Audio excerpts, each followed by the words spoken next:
Bueno, Adelante. pues nada, muchas gracias Ana, muchas gracias a Valgrey por volverme a invitar aquí. Ya esta es mi casa también, participo de la UMI también desde hace unos cuantos años y, bueno, colaboro con todo lo que puedo con esta fundación.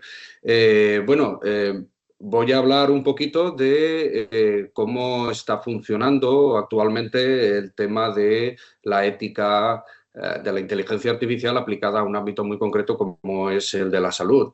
Eh, lo que está claro, que lo que parece que está bastante claro últimamente es que la ética no corren buenos tiempos para la ética y por supuesto para las éticas aplicadas todavía menos, ¿no?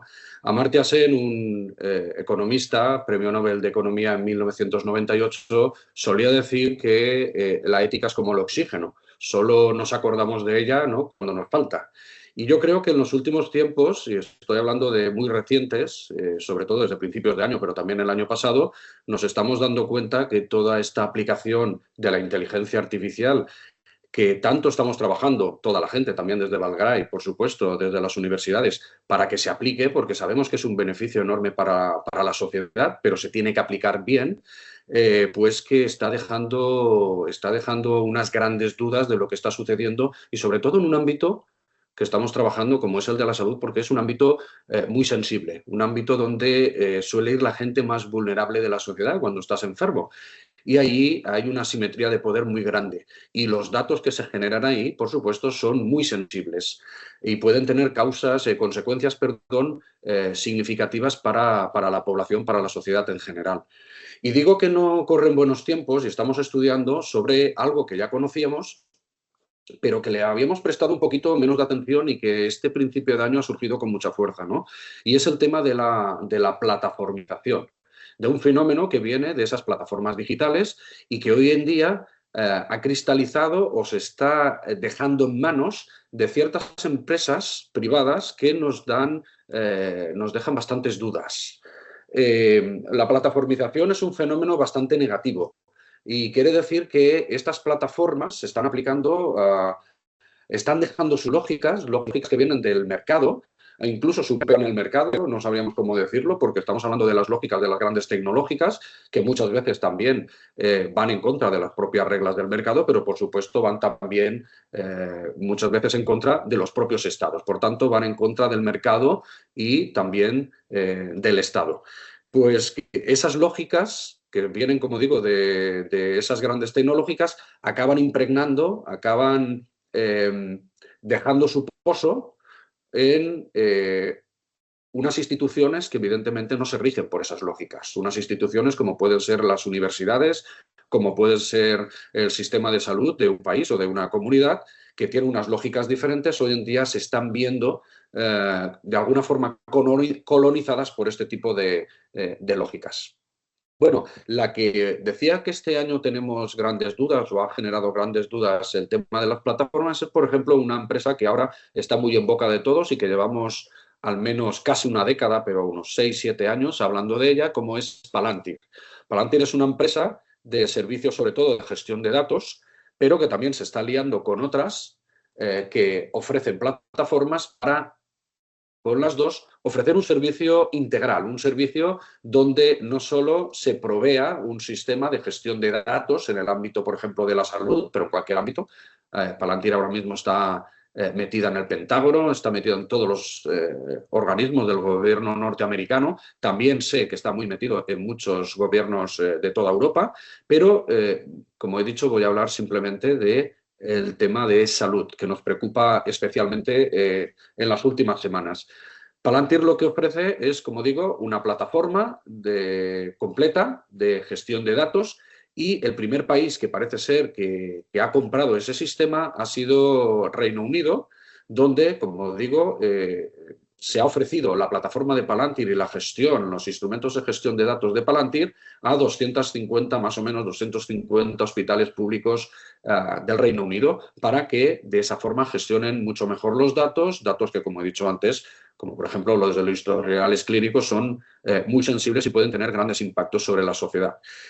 Bueno, Palantir es una empresa que nunca se ha escondido, siempre ha ido muy de cara. ha hablado muy claro. Esto de la ética le da completamente igual. De hecho, es un gran error la ética. Aplicar ética en cualquier cosa de la inteligencia artificial es un error. Es un error estratégico de cualquier país. Sobre todo ellos hablan de Occidente, como si hubiera una cultura general occidental que hay que defender a capa y espada. Y la cúspide de ese sistema es Estados Unidos. Son los que hay que imitar todo el mundo, no solo Occidente, sino el resto, los que no son Occidente también. Y es una empresa que tiene unas técnicas muy agresivas. No sé si ustedes las conocen, las suelen llamar a este tipo de... ellos mismos llaman a esta estrategia land and expand, ¿no? Aterrizar y expandirse. Y lo primero que hacen es ofrecer sus servicios, como hacen, por ejemplo, las aplicaciones, de forma casi gratuita. Por ejemplo, se ofrecieron al gobierno británico. Dicen que por €1, no sé, yo no he visto el contrato, pero prácticamente gratis durante la pandemia para gestionar los datos en un momento en el que todos estábamos encerrados, estamos metidos en nuestras casas y era tan complicado gestionar todo esto. Vamos, casi como un buen samaritano que se preocupa por su sociedad y que, bueno, le brinda ese servicio, aunque sea gratuito, ¿no? Bueno, una vez han entrado, empiezan ya a integrarse en el sistema. ¿Y eso qué significa? Pues que los ingenieros e ingenieras de Palantir se van directamente, por ejemplo, en el Pentágono, se meten directamente dentro del Pentágono y trabajan codo con la gente que está allí. No trabajan a remoto, sino que trabajan dentro de la propia institución. Lo siguiente que hacen es expandirse. Una vez ya te han ofrecido un servicio barato, empiezan a expandirse, empiezan a expandir la plataforma y las herramientas de gestión de datos a otras partes, otros departamentos del sistema, en este caso, como pasó en Inglaterra, en el sistema de salud británico. Y finalmente lo que hacen es lo que llaman el look-in, el bloquear. ¿Qué quiere decir esto? Llega un momento que te vuelves dependiente del sistema de Palantir. Y eso está todo preparado, por supuesto, por lo que he podido leer en algunos artículos. Está totalmente preparado. En este sentido, cuando uno cree que Palantir no es la mejor empresa para gestionar este tipo de datos, como le ha pasado hace escasamente 2 meses a los británicos, e intenta irse, intenta rescindir ese contrato, se dan cuenta de la dependencia que tienen de este sistema, de esta plataforma y de este servicio de gestión de datos. Es decir, cuesta más dinero irse que quedarse de por vida, podríamos decir. Es decir, el coste de irse en datos también, porque Palantir parece ser que, bueno, los datos posiblemente podrían desaparecer, pero sobre todo el coste que tiene eso, tanto en datos como económicamente, es tan alto que los países optan por dejar las cosas como están y no planteárselo. Esto es, como digo, en febrero, cuando salió un poco la polémica, cuando en la Cámara de los Comunes se empezó a hablar de la empresa. Después de todo lo que había pasado, estaba pasando con la participación de Palantir en 2 guerras que han habido hace poco, como la de Palestina, la Franja de Gaza, y también lo que ha pasado en Irán, en la Cámara de los Comunes empezaron a conocer quién era Palantir y empezaron a preguntar si era la mejor empresa para gestionar datos tan sensibles de una población como la británica. Y bueno, esas dudas fueron a más, y ha salido una noticia, salió justamente ayer, fueron a más cuando la propia Palantir aceptó y publicó como propias las tesis que uno de los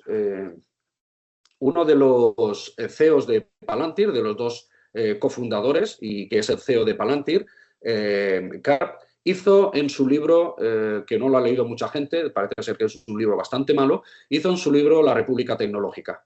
Allí tiene 22 tesis, cada cual es más belicista que la otra, y bueno, la empresa las publicó como si fueran suyas, diciendo aceptamos, estas son las tesis de nuestro CEO y aceptamos estas tesis como estrategia de empresa. Y estas tesis, claro, ha empezado la polémica y surgió la polémica, de hecho la noticia viene que vuelven a hablar en la Cámara de los Comunes, en el Senado británico, sobre si no deberían restringir los contratos con Palantir. Pero ahora mismo esa dependencia que tienen parece que hace imposible que puedan salir de esto. Están muy metidos en el sistema. Una de las tesis, hay 22, no voy a decirlas todas, simplemente voy a poner 3. La primera tesis, lo que dice Palantir, en este caso lo dice su CEO en su libro, pero ellos lo aceptan como suyo, es que hay una deuda moral de todo Silicon Valley con el Estado norteamericano. Si han prosperado como han prosperado, es gracias a la ayuda estatal. Se ha creado todo ese imperio gracias a la ayuda estatal. Y por tanto, le tienen que devolver parte de esto a base de seguridad. Por tanto, tienen que hacer lo que sea, y critican a Apple porque Apple hace entretenimiento, dicen que eso no se tiene que hacer. Lo que tienen que hacer es responder de esa ayuda que les prestó el Estado, que ha generado que sean las empresas homogéneas en todo el mundo, tienen que responder dándoles seguridad a Estados Unidos, sea como sea. Y según ellos, estamos en un estado de guerra que no es que las bombas nucleares ya no son disuasorias, sino que ahora es la inteligencia artificial, la tecnología disruptiva, la que tiene que disuadir a las otras naciones de mover ficha contra Occidente. Como digo, la cultura superior es la occidental, es la norteamericana o la de Estados Unidos en este caso. Claro, aquí cuando alguien muestra ese compromiso hacia la defensa de Estados Unidos respecto al resto, la duda que ha surgido en Inglaterra si se puede confiar precisamente de una empresa de este tipo que ideológicamente está en las antípodas de lo que defiende, por ejemplo, el Estado británico. ¿Cómo puede ser que podamos dejar en manos de una empresa de este calado que muestra este tipo de tendencias o que muestra este tipo de compromiso hacia Estados Unidos, puede estar gestionando, vuelvo a decir, unos datos tan sensibles de la sociedad? Y los va a utilizar, como digo, para defensa de Estados Unidos, los puede llegar a utilizar.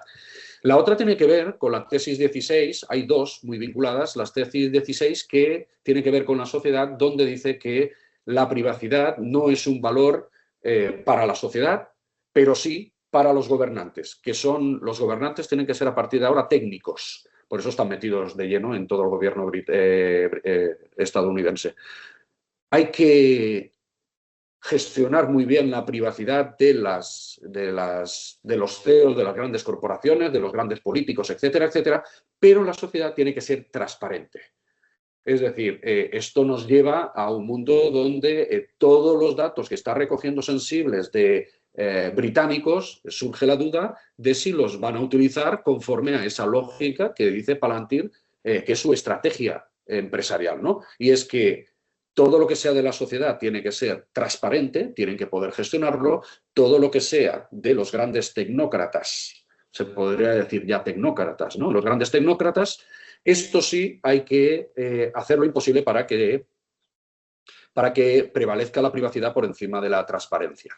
Y bueno, finalmente la última tesis, Palantir rechaza el pluralismo y exige una jerarquía cultural donde, vuelvo a decir, la estadounidense está por encima de todas las demás. Gracias a Estados Unidos hemos tenido, según ellos, por supuesto, no comparto para nada esto, hemos tenido un siglo de paz. Gracias a los europeos hemos tenido 2 guerras mundiales y gracias a los americanos, después de la Segunda Guerra Mundial, no hemos tenido guerras. Parece ser que la guerra de Vietnam, la invasión de Granada, la guerra de Irán, todo este tipo de guerras no tienen nada que ver con Estados Unidos, ¿no? Entonces, como una forma de implantar la paz, lo que hace Estados Unidos, y gracias a ellos siempre hay paz, nunca hay guerra, ¿no? Bueno, ¿cuál es el problema que se está creando? Y esto ha salido ahora en esta noticia de The Guardian, ya lo diré, en el Reino Unido, es que, claro, aquí lo que se está creando es toda una estructura. Estamos intentando que los algoritmos sesguen en el ámbito de la salud físicamente, es decir, que sesguen por el estado físico de las personas que entran, y aquí lo que nos está diciendo es que no aceptamos el pluralismo, que hay una cultura que es superior y que, por tanto, esa estructura digital con unos algoritmos que nos están siendo legados por estas grandes empresas con esas estrategias, esos algoritmos tienen que basarse en ese criterio de una cultura superior y no en físicamente cómo está un paciente u otro. Con lo cual ha saltado todas las alertas cuando cogemos estas tesis de Palantir y las llevamos al ámbito de la salud. Desde la Universidad Jaume I, hace 1 año y medio que estamos trabajando en una red dirigida por la red NURSIA, llamamos, una red dirigida por Víctor González Chordà, de la Universidad Jaume I, Y en esta red colaboramos, igual que estamos en la unidad mixta de Valgray, colaboramos pues un elenco de investigadores no solo del ámbito de la enfermería, el IP es de enfermería, sino también ingenieros y ingenieras, de la parte de informática, de robótica, hay gente como yo que venimos de filosofía moral o del doctor Domingo García Marzá, que también es de Valgray y también participa en la red. Y lo que estamos trabajando es precisamente en cómo podemos aplicar, utilizar, sobre todo en el ámbito práctico, la inteligencia artificial para sacar el máximo potencial posible. Y lo que tiene claro la red, y por eso nos llamaron a Domingo García Marzá y a mí, es que el marco ético tiene que estar claro. No podemos aplicar algo sin tener ese marco ético que nos oriente en la aplicación y el uso de inteligencia artificial. Y, bueno, la ética, como saben, se ha ido de alguna forma traduciendo a unos principios que surgen los primeros en 2019 y que, bueno, tienen más que ver en Europa, las directrices éticas para una inteligencia artificial confiable, con sus 5 principios, surgen en Europa, pero están muy vinculados simplemente al diseño, no tanto a la aplicación y uso de la inteligencia artificial, aunque después introducen valores de aplicación. Pero vuelvo a decir, sobre todo, tiene que ver con el diseño. En cómo se diseña esto, por ejemplo, en un ámbito concreto, más que cómo se utiliza por parte de los usuarios de una empresa, cómo se mercantiliza, etcétera, etcétera.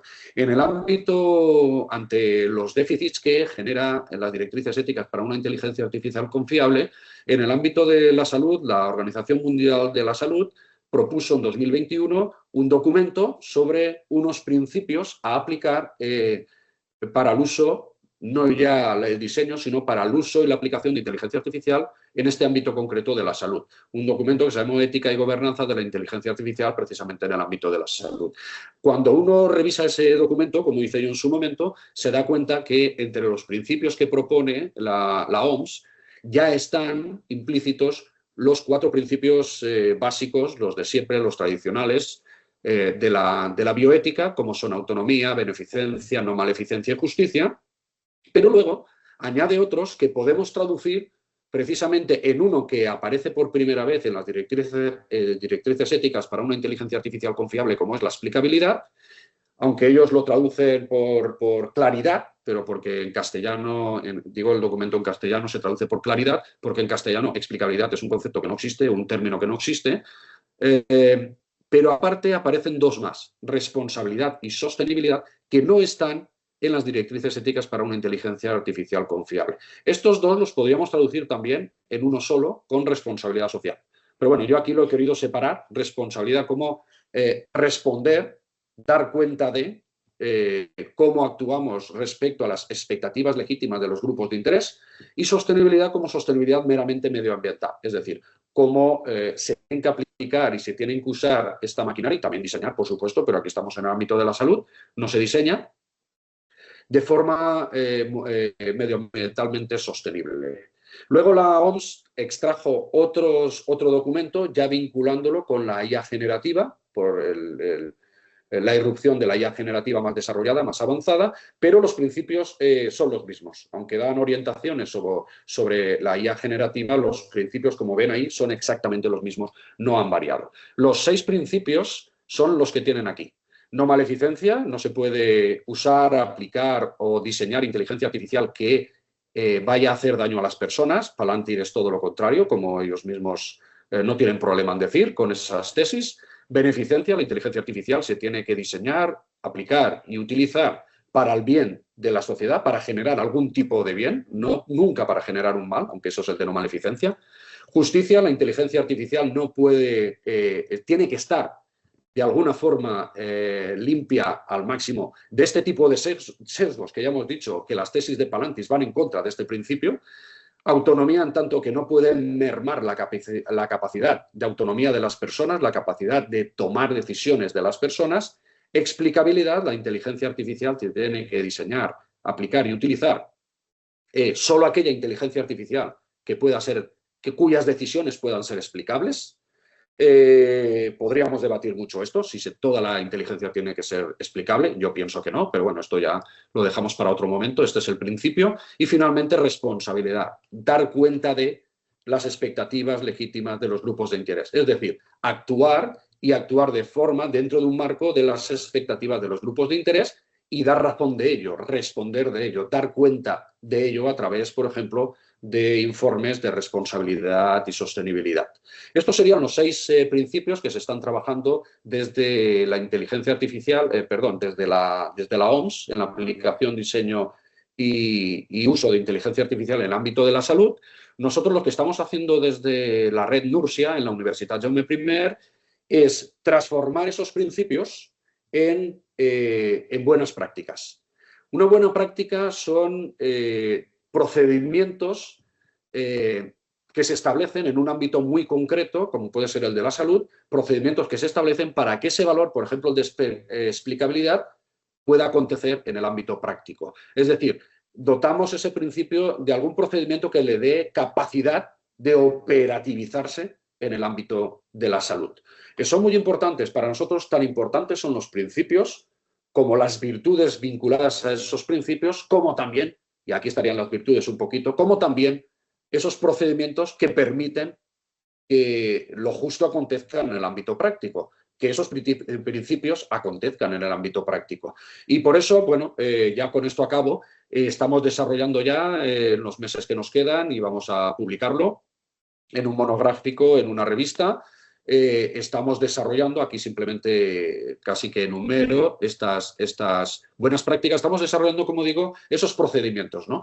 No solo decirte por dónde tienes que ir, sino de alguna forma construirte algo sobre lo que puedas ir hacia allí. Por eso te digo que tienes que ir por aquí y hay un barranco, pues yo voy a intentar de alguna forma decirte, bueno, no vayas recto, que te vas a caer al barranco, pero puedes ir por este sendero, te costará un poquito más, pero llegarás, o vamos a construir o debes construir un puente para poder ir recto y que te cueste menos. Estos serían los procedimientos, ¿no? Un procedimiento típico en el ámbito de la salud, por ejemplo, uno de los más antiguos es lavarse las manos. Hay que lavarse las manos y hay todo un protocolo para lavarse las manos, como bien saben toda la gente que entra en un quirófano, ¿no? Hay que lavarse las manos tantas veces cada dedo, hay que limpiarse, luego se ponen los guantes, no te los puedes poner tú, cuando abras la puerta tienes o alguien te la abre o tienes que entrar con los codos, nunca tocando con las manos. Bueno, ¿qué le voy a decir ahora que estamos con el antivirus y todo este proceso, ¿no? que ha llevado al desembarco de la gente y a meter en cuarentena a toda esta gente, pues es todo un procedimiento dentro del ámbito de la salud. Nosotros lo que establecemos son procedimientos, por ejemplo, para contratar, que lo hemos introducido, como pueden ver en Autonomía y en otros, para contratar a este tipo de empresas como puede ser Palantir. Y si no se pueden contratar, pues bueno, sepa usted que está en contra o va en contra de este tipo de principios éticos. Cada uno luego hará lo que le da la gana porque no es obligatorio, que para eso está la ley, ¿no? Y bueno, lo que hemos hecho es, como digo, transformar cada uno de estos principios en buenas prácticas, estamos todavía desarrollándolo, a final de año aparecerá todo, en buenas prácticas que puedan ser aplicadas por cualquier institución de salud, ya sea de la Comunidad Valenciana o de España o de Europa. Y nada más. Muchas gracias. Su preocupación con Palantir, si fuera una empresa pública, ¿me entiende la preocupación? Si fuera una empresa pública, ¿sí estaría igual de preocupado yo? Sí. Hombre, estaría un poco menos preocupado, porque las empresas públicas aplican unas lógicas que no son las que aplica, por ejemplo, a las plataformas. Esto lo dice muy bien Habermas en su libro, primero en alemán en 2021, luego en inglés en 2023, en catalán en 2022. Vamos, yo me lo leí en catalán, el alemán no lo domino. Y él mismo lo dice, está yendo hacia una plataformización. ¿Y eso qué es? Que hoy, por ejemplo, él habla de la esfera pública. La esfera pública, que tiene que ser pública, por eso se llama pública, no semipública, hoy en día, como está metida la esfera pública cada vez más en las plataformas, porque hablamos en Twitter, etcétera, etcétera, están totalmente dominadas, colapsadas por esto y mediadas por los algoritmos, lo que está produciéndose es una esfera semipública o semiprivada. Y ahí mismo dice, hay un cambio estructural de la esfera pública. Lo mismo está pasando aquí, hay un cambio estructural que no estamos gestionando. ¿Me preocuparía? Claro que me preocupa. Pero me preocuparía muchísimo menos. ¿Por qué? Porque claro que hay gente mala en todos los sitios y hay gente muy buena en el ámbito privado. pero gente buenísima, que se preocupa muchísimo por todo esto. Yo, claro, he puesto el ejemplo más despiadado que hay, que es el de Palantir. Yo me asombré, o nos asombramos el día que vimos que Palantir estaba metido de esa forma en el sistema de salud. No lo he dicho, pero ahora mismo la noticia, una de las cosas que decía, es que le han dado acceso a los datos de los usuarios del sistema de salud público británico, datos que no están ni siquiera pseudoanonimizados. Ya no hablamos de anonimizar, directamente tienen los datos sin pseudoanonimizar. Claro, la preocupación de los políticos allí ahora mismo es increíble, sobre todo después de la publicación de las tesis. La respuesta, claro que estoy preocupado. Siempre puede haber gente corrupta en cualquier ámbito, pero yo estaría un poquito menos preocupado porque al menos sé que esas lógicas, ¿vale?, son las naturales de un ámbito público y no son las lógicas de un ámbito privado. El problema es que se están mezclando las dos. La plataformización, como dice Habermas, bueno, antes que él lo decía mucha gente, ¿no? José Van Dijk, por ejemplo, ya lo decía, ¿no? La plataformización es que una de esas lógicas, las lógicas, por ejemplo, del ámbito privado a través de las plataformas, lo que hace es arrinconar las lógicas propias y al final se convierta el ámbito público se comporta como un ámbito privado. Y ahí tenemos un problema enorme, porque si gestionamos lo público como lo privado, puede pasar pues que se prime la eficiencia y entonces, por ejemplo, esta persona tiene 70 años, bueno, esta no hace falta que le pongamos una prótesis. Bueno, pues ahí aplicamos una discriminación como es el etaísmo o el edadismo, ¿no? Podemos aplicar, pero claro, eso ya no se aplica por edad, se aplica por eficiencia. Hombre, si esa prótesis se la ponemos a esta persona, que a lo mejor vive de media, vive 3 o 4 años, pues se la ponemos a uno más joven y a este no se la ponemos, ¿no? Y que viva con la cadera rota, ¿no? Ojo con aplicar ese tipo de valores que están muy bien en economía, aplicarlos al ámbito de la salud, aunque tenemos gestión económica, por supuesto, en el ámbito de la salud. Pero no hay que mezclar lógicas. Ahí tenemos, en el ámbito de la salud separamos mucho. Es que llevo muchos años trabajando en un comité de bioética asistencial, llevo más de 15, y entonces ahí intentamos siempre separar ese tipo de lógicas, ¿no? La privada de la pública. La respuesta es... Estaría preocupado, siempre hay que mantener la crítica, siempre, como decía Kant. La crítica es el elemento de cambio social, pero estaría menos preocupado, porque, como digo, no se mezclarían lógicas que son contradictorias, en muchos casos.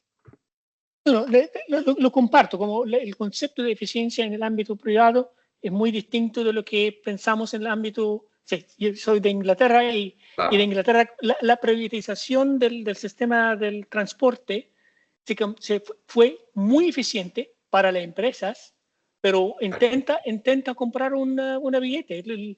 La fila para comprar una billete es una media hora del tiempo nacional. Entonces, muy eficiente para la empresa porque todos los empleadores están ocupados todo el tiempo, pero para nosotros la cantidad de tiempo nacional que se pierde total. Entonces lo entiendo, pero su preocupación como de ética, no al fondo, de verdad, es que porque perdimos como sociedad, perdimos el control. La AI se controla por 4 o 5 empresas. Entonces, la soberanía, es que todo el tema de ética se resuelva si nosotros tenemos el control, ¿o no? Claro, totalmente.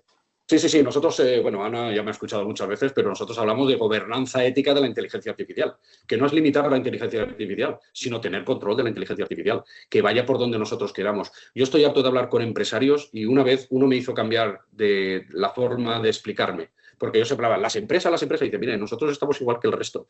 Nosotros hay 4 empresas que mandan de este mundo, tienen las plataformas, tienen los algoritmos y nosotros estamos igual que vosotros. Vosotros seréis, nosotros llamamos que el usuario tiene servidumbre y la empresa tiene vasallaje. Pero al final todos son serviles a esas grandes empresas. Controlan el mundo, bueno, es una docena de empresas más o menos, pero controlan totalmente el mundo. Se nos ha ido de las manos en el sentido que hemos perdido el control. Estoy totalmente de acuerdo con usted. Ahora bien, con esto acabo. En Reino Unido ha habido una cosa muy interesante en este caso que yo no he dicho, solo he puesto lo malo, que resulta que no se les obliga a los hospitales a coger la plataforma y las herramientas de gestión de datos de Palantir. Y resulta que de las 240, a lo mejor no deben haber ni 40 que han aceptado esta plataforma.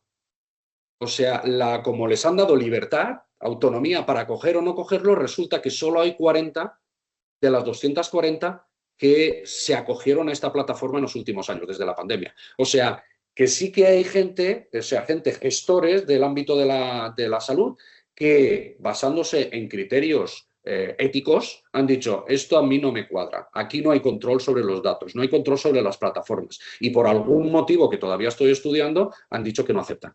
Por tanto, bueno, tenemos, no todos son dudas, también tenemos esperanzas, ¿no? de que podamos seguir, que podamos controlarlo algún día.